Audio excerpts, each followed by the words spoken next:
All right. Errol Spence Jr. ain't all that. Oh, man, these guys, Andre Ward and Terence Crawford, belittle the idea that Errol Spence Jr. is the man at 147 pounds. Man, what are y'all on over there at Top Rank? Let's talk about that in this video.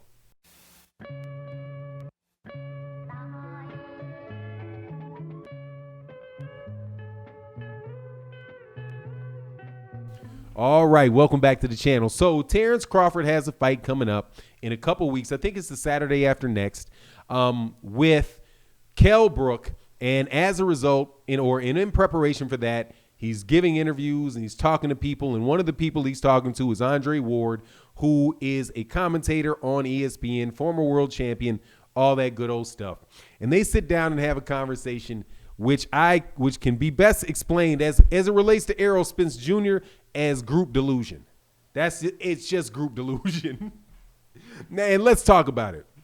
So in this interview, Terrence Crawford says, and this is the quote by Boxing Scene. I've not gone and looked at the actual interview, so look at the interview yourself.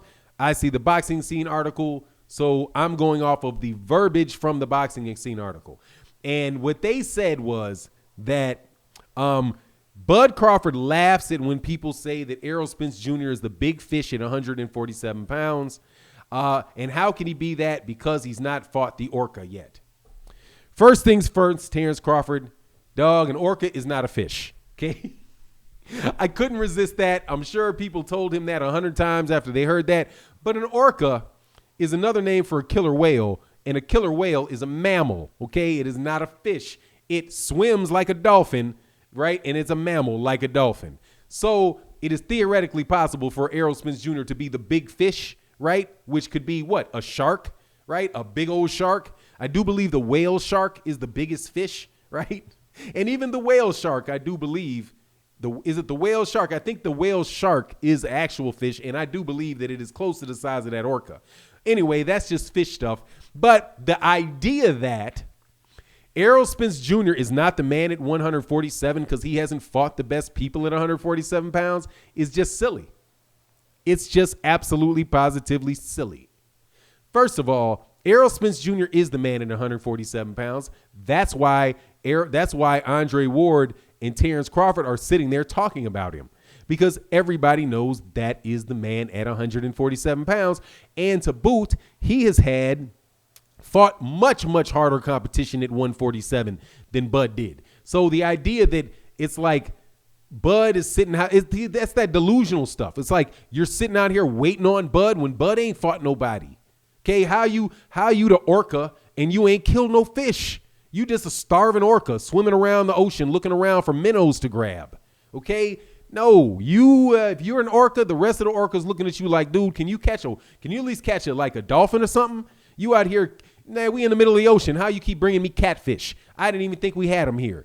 That type of nonsense is going on with the career of Terrence Crawford. And that may not necessarily be his fault. It could be Top Rank, but it is what it is. But anyway, let's just go through it. Errol Spence Jr. has fought much better competition. I think he's fought better competition than anybody in boxing over his last 6 fights, especially if you consider if he's able to win against Danny Garcia. Because that would be Danny Garcia, Sean Porter, Mikey Garcia, Lamont Peter, what's that dude's name? That doesn't really count. The mandatory guy, Carlos Ocampo. Then before that was Lamont Peterson, another guy that can go into the Hall of Fame, and he beat Kell Brook. That's 6. What are the last 6 fights for Terrence Crawford? Do you even want to say them? Green Beans, who cares? Amir Khan, double, who cares? Jose Ramirez, what? Jeff Horn, I guess you had to fight him to get a belt. Julius Ndungo, garbage, but hey, you got the belts, right? That's what Bud has done. Bud is no orca. Bud is no orca whatsoever until Bud actually beats somebody credible at 147, which is what I hope he's able to do against Kell Brook, because that will be the first time that he walks into that area of the sea, right? Or that portion of the ocean where the big fish swim, because he sees an old, decrepit injured, got both of his got both of his fins. He injured one fin against Errol Spence. He injured the other against Gennady Golovkin. But hey, man, he's still out there swimming, still got teeth. You know what I mean? Young fish come and knock him off. But then after that, Terrence, you got to have to fight somebody else, man. It's just going to be what it is, man. It's been way too long with this. Now, Andre Ward riding for it. I like that. Okay, I like that. I don't mind Andre Ward taking that position because Andre Ward knows better. And we're now beyond knowing that we all know now that Andre Ward has no problem playing the company man. All right. That's why he puts the glasses on. That's why he's got that tight shirt on. He's got that tight shirt on. He's speaking very clearly, right? Because he is going to keep that commentator job. That is what he loves to do. That is his career. He's going to have his commentator job, and then he's going to have fighters that he manages and he brings up on the side that more than likely will sign with Top Rank and then more than likely wind up being on fight cards that he's calling, right? That is this business cycle that Terrence Crawford is in. That Andre Ward is in, and Terrence Crawford fits that, right? Because he is a top ranked fighter. He is on his network. What else do you expect him to say? This is the same Andre Ward that doesn't see Tyson Fury cheating, right? Until I see proof, dude. Ward, you've seen proof. You've seen proof. And I haven't even heard him say anything since then. I'm sure he will, though, because once you say, well, Andre Ward hasn't said anything yet, then, the suits are going to tap him on the shoulder. Come on, Andre, I need for you to say something about this again. I need you to just blow this off, right? Kind of like I told you when he just out of the blue in one interview just brought up Glovegate and dismissed it like, well, I don't care about this he couldn't even look at the camera. I'm telling you, I look at people's eyes when they're talking. Andre Ward looks at the camera when he's telling the truth. When he ain't telling the truth, he just like Tyson Fury, all off over here, looking into the corner here, looking off into the corner there. So when he said that, I was like, nah, man, you know full well that dude cheated, but you riding the company man thing. So cool. Andre Ward is riding the company man thing for Terrence Crawford in an attempt to get people interested in Terrence Crawford's fight against Kell Brook. But look, dude, the situation with Terrence Crawford and Errol Spence is much like the situation with Teofimo Lopez and Gervonta Davis. Okay, Teofimo Lopez can say he's the king. He can say he's the king to the cows come home, right? It doesn't matter. Everybody knows that you're not. It's the guy because here's the thing. People want to flip between, let's talk about the skills. But when the skill argument doesn't work for them, then they want to move over to let's talk about the money, right? So like if Errol Spence Jr. was the most skilled fighter in the world, right, but don't nobody want to watch him, then you'd be like, well, don't nobody want to watch him. That's why he's not the best.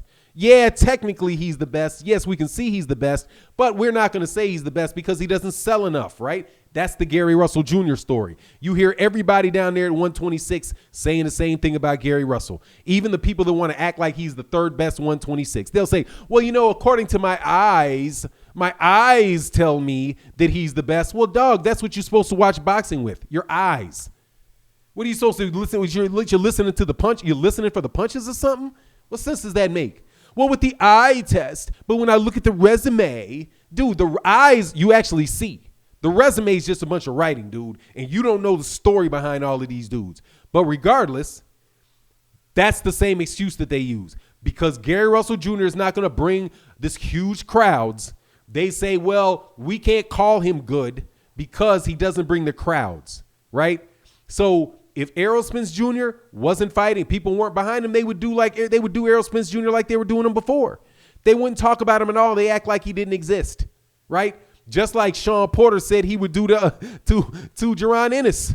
Like, look, man, I'm not going to fight Jaron Ennis. Jaron Ennis looks like the real deal. Now, if he goes up beating a bunch of contenders and stuff, and then he puts himself in the position where I have to fight him, then then I would fight him. But other than that, I ain't fighting Jaron Ennis. That dude is for real, and there ain't enough money in it. That's what Sean Porter just said, right? Being completely honest. Well, let's be completely honest about Errol Spence Jr., and let's be honest about Terrence Crawford, all right? Terrence Crawford is an excellent, excellent fighter. Errol Spence Jr. is an excellent, excellent fighter. That fight can go either way depending on what guy shows up that evening. You guys hoping that Errol Spence Jr. is injured and he's not himself and all that, waiting for that to come around. I understand why you're doing that. That's fair because the guy was in a monster car accident. But from the minute, if that dude gets through that fight looking like there ain't any difference, looking like he and controlling Danny Garcia and doing that, get that dude his credit, because he is clearly the big fish at 147 pounds. And it is clearly the case that Terrence Crawford is not. You don't even hear people looking like, oh, yeah, I need to fight Terrence Crawford. No, Terrence Crawford is going to have to jump over there to the BBC in order to get those fights, and then he's going to have to probably work himself through 2 fights to get to the big fight, man. All of that make-believe stuff that goes on over there at Top Rank, right? They have really, really good fighters, but they overhype them, and they do not really try to grow their fighters like that. The PBC is not hyping people all up to the moon because they don't have the relationship that what I think has to be a pay per play relationship with the media. They don't have that over there at the PBC. But what they do have with the PBC is pay-per-views and raw numbers and real numbers. So if you're doing real numbers, they're going to put you on a real pay-per-view. But if you just doing Steve Kim numbers, right? Dan Rayfield numbers, the numbers that these dudes is pushing out there that people behind the scenes know are exaggerations, they may not rock with you. But anyway, that's my take on the matter. I certainly hope that fight happens. I hope Terrence Crawford gets by Kell Brook. I hope Errol Spence Jr. gets by Danny Garcia, and then we're able to see that fight. But anyway, that's my take on the matter. You let me know what you think. And with that, I'm out. Peace.